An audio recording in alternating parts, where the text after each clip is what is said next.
يستفتونك قل الله يفتيكم في الكلالة إن امرؤ هلك ليس له ولد وله أخت فلها نصف ما ترك وهو يرثها إن لم يكن لها ولد فإن كانت اثنتين فلهما الثلثان مما ترك إن كانوا إخوة رجالا ونساء فللذكر مثل حظ الأنثيين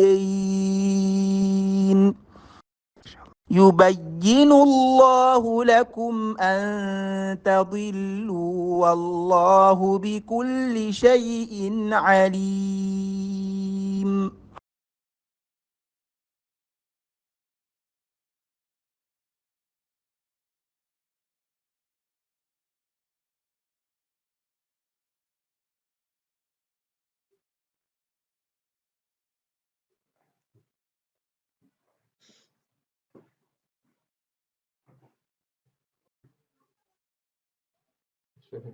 نعم.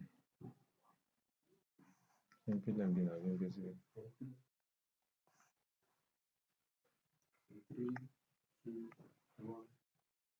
أعوذ بالله من الشيطان الرجيم بسم الله الرحمن الرحيم الحمد لله والصلاة والسلام على رسول الله صلى الله عليه وسلم وعلى آله وصحبه.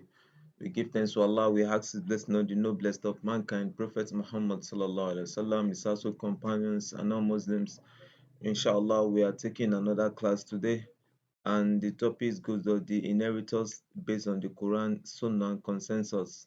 So that's what we are taking today, the inheritors based on the Quran, Sunnah, and consensus. So we, those who are inheritors, we want to. It's very important that somebody who is learning Islamic inheritance know about them. So if you look at our screen, you see we put there, we mention those verses. How do we derive somebody is an inheritor?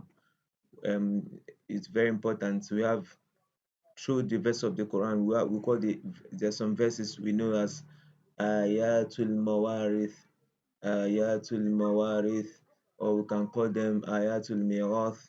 So the biggest now, so this ayatul mawarith, the uh Quran, Surah An-Nisa verse 11, Surah An-Nisa verse 12, and Surah An-Nisa, the last verse, that's last verse 176. They are the verses that mention the inheritors. There are also other verses too. There are verses of inheritance that talk on the issue of inheritance. Some of them are not even in Surah An-Nisa. But the one that mentioned the heirs, so that what we are looking at, that is Quran, Surah An-Nisa, verse 11, verse 12, and verse 170. So the inheritance scholars, they term them as Ayatul Mawarith. So those are those verses. Now, quickly, let's start looking at them. So in verse 11 of and through verse 11, we can derive the following inheritance and through consensus, meaning that there are some of them, they are mentioned explicitly, and so we write some. There is consensus that if those mentioned in verse 11 are not there, so we can substitute them with those lower to them in what, in the level of inheritance, or those higher to them. Do we understand now? So I will explain that. So that is what that coming through consensus. So those that are mentioned directly, we have the son. You can see that we have the daughter. These are those this they are all mentioned clearly in verse 11. We have the son. So this son is not mentioned directly. It is when the son is not available, and we have the son available, so it will take the position of the what of the son. Do we understand? We also have son's daughter. She is not mentioned explicitly. However, when the daughter is not available, the son's daughter will take over. We also have father, so mentioned explicitly. We have mother. Mother also is mentioned explicitly. Now this is father's father, not mentioned explicitly, but through consensus. When the father is not available, he we take the position of the father. We also have mother's mother, who take the position of the mother. We also have father's mother, who can also inherit in some cases. But how will such occur? When we continue to learn more, we know about that. But on the general note, when the mother is not there, the mother's mother will take over.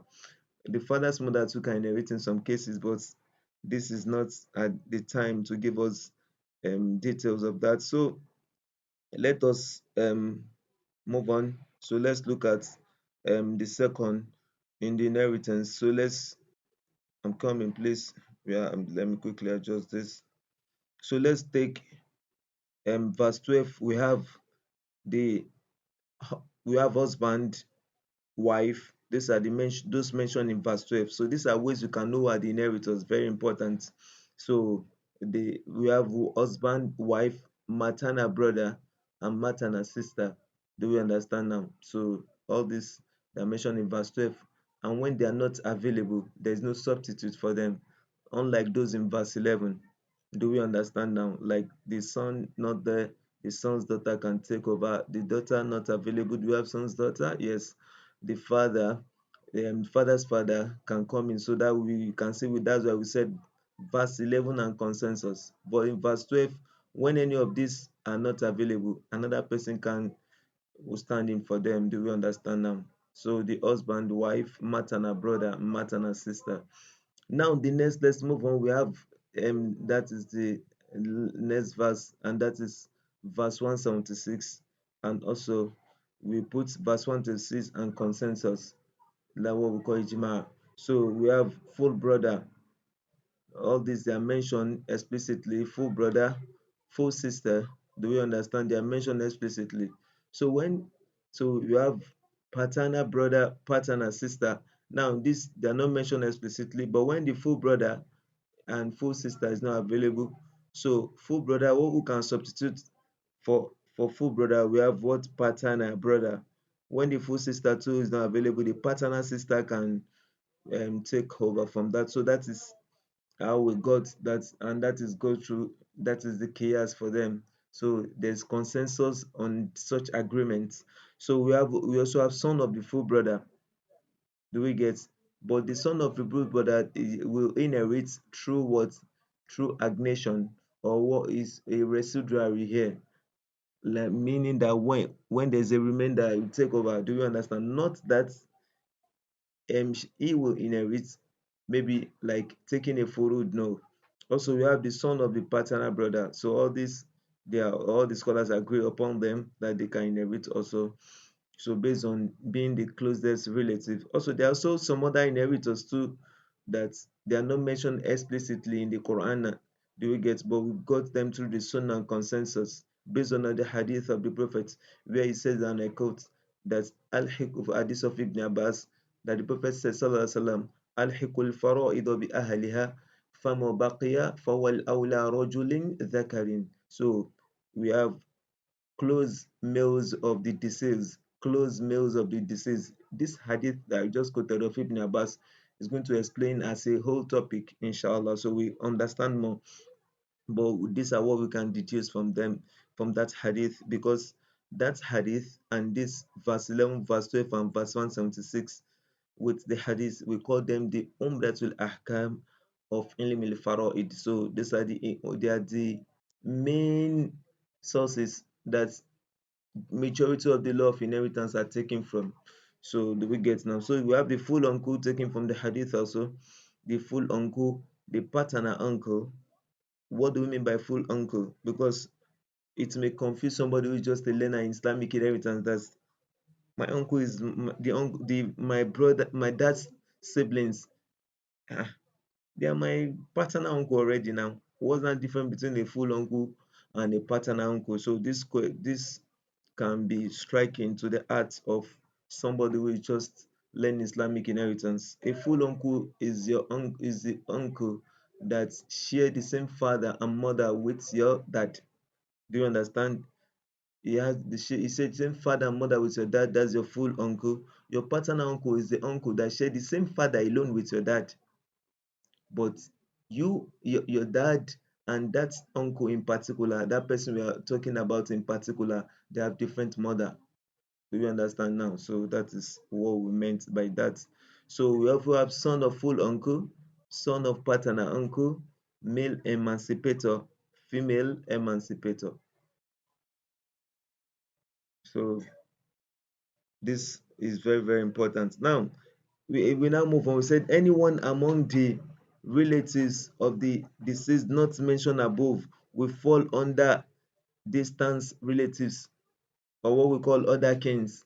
Do we understand now? So anybody that is not, we call them Zawul Arham. We can't, we have checked, is not mentioned in the Quran, verse 11, not mentioned in verse 12, not mentioned in verse 176, not, we checked the hadith, we could not found, is not a close relative. Do we understand now? So it's not a close male, nearest male relative. Do we understand that we call ashabul furud? Such person will be classified under zawul arham. I think we have explained that. If you check the verse, the topic we treated before, so combining with this, I think it should have exposed you to, oh, these are how to determine our inheritance, those four rules we mentioned, and also this also, they will have assist a lot, inshallah. So let's quickly now look at something. Come please.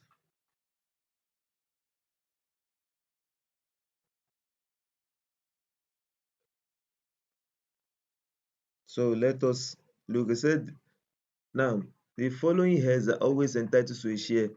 And now, there is another aspect they want us to take. So the heading of this will be the primary heirs, or what we term a basic heir. They want to talk about the same. The following heirs, that's this, those in this dark mention, this dark, what's it called? With this now, the foreigners are always entitled to a share and are never totally excluded if they are present in any inheritance case. Both parents, son, daughter, spouse, relict. So all this, they will always inherit whenever they are available in any inheritance case. Any inheritance case. Both parents, mother and father of the deceased, the son of the deceased, daughter of the deceased, spouse, relict. That means any of the two husband and wife can inherit. You get now, like, if one of them will surely die before you get. So if it is the husband that is dead, the wife. If it is the wife, the husband. So that's what we meant by spouse relic. So these six, mother, father, son, daughter, husband or wife, these six, they will always inherit. So hence there are 10 basic heirs. Do you get? All remaining heirs can be totally excluded by the presence of other heirs. So all other remaining heirs, like for instance, son, if the son is available, the son will exclude the son's daughter. If the daughter is available, the daughter will exclude the son's daughter. If the mother is available, the mother will exclude the mother's mother. Do we get? If the father is available, the father will exclude father's father. Do we get? So all these basic, no matter what, they must inherit when they are available. Inshallah. Now, barakallahu fikum. Let's look at the last paragraph. The son is the most powerful heir. Yes, the most powerful heir is the son. It gets the lion's share most times, especially when he is alone. Whenever he's alone, he always get the lion's share whenever he's alone, meaning that no female counterpart with her, like no daughter, or no other counterpart, males counterpart that much, or that, so he will get the lion's share. And he's the only heir that can exclude all other heirs totally. So those you can exclude totally, like uncles, siblings of the deceased. Do we get now? Somebody die, has siblings, all of them can never inherit if the son is available, because the son is the most powerful heir. Do you understand now? So your uncle have a son, you don't have any hope to inherit. That's why whenever we have any inheritance case, for somebody who's an inheritance expert, what we will be praying for is that the heir should have a son. Because if they have a son, you have little question to ask. If they have a son, it make inheritance very easy. You don't need to ask. You be relieved of a lot of things that you need to ask about, this, that, because the son will already excluded a lot of people in the family. Do we understand now? So the uncles, siblings of the deceased, they are out. They can't get anything. Or The son can also exclude partially.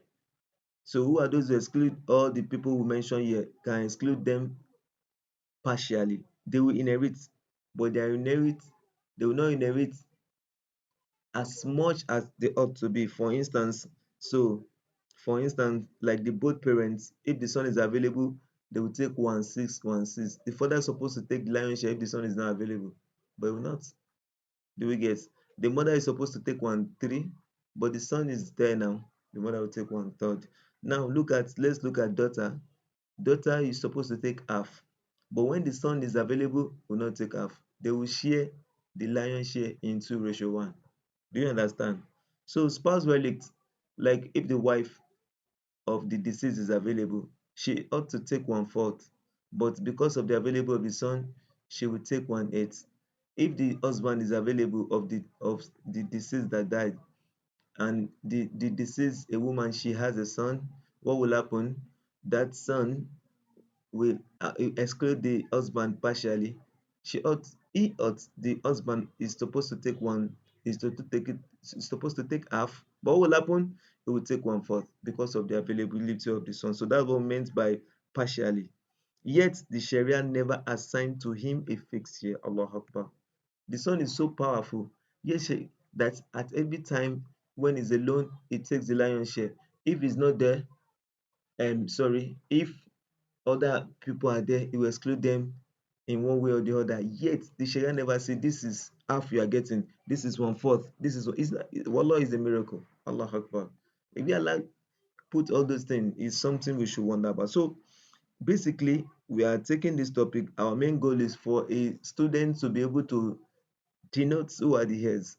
So with the first topic we have taken on the golden, because that will come to the heart of students, they keep asking, how will I know those who are heirs? Very easy. So one of the first step is what is when you know those verses which we will still take. So from that verse you see those mentioned there, and those that we also mentioned there. Do you understand now? You derive them here. Also, you know the basic rule to filter those four rules we have mentioned. So it makes things easier. So the next we'll take again, when we take that explanation of the hadith of Ibn Abbas, it will expose you again. So when you take the verses of the Quran, that's why we mentioned that we should memorize it. We are going to treat each verses too, deriving the hairs. You can't take all this. It will be easy, very easy for you to calculate Islamic inheritance, inshallah, with other things that we still mention. Jazakumullahu khairan, subhanakallahu wa bihamdik. Ashhadu an la ilaha illa anta, nastaghfiruka wa atubu ilaik. Wassalamu alaikum wa rahmatullahi wa barakatuh.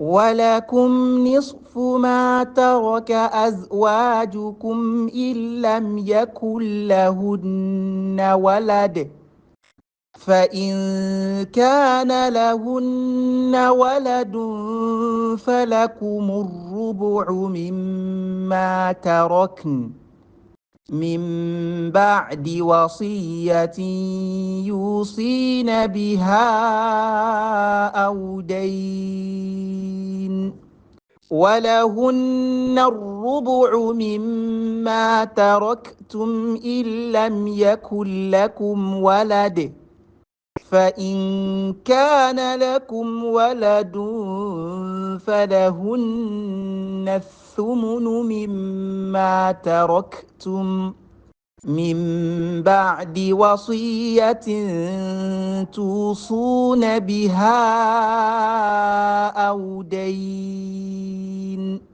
وإن كان رجل يورث كلالة أو امرأة وله أخ أو أخت فلكل واحد منهما السدس، فإن كانوا أكثر من ذلك فهم شركاء في الثلث من بعد وصية يوصى بها أو دين غير مضار وصية من الله والله عليم حليم.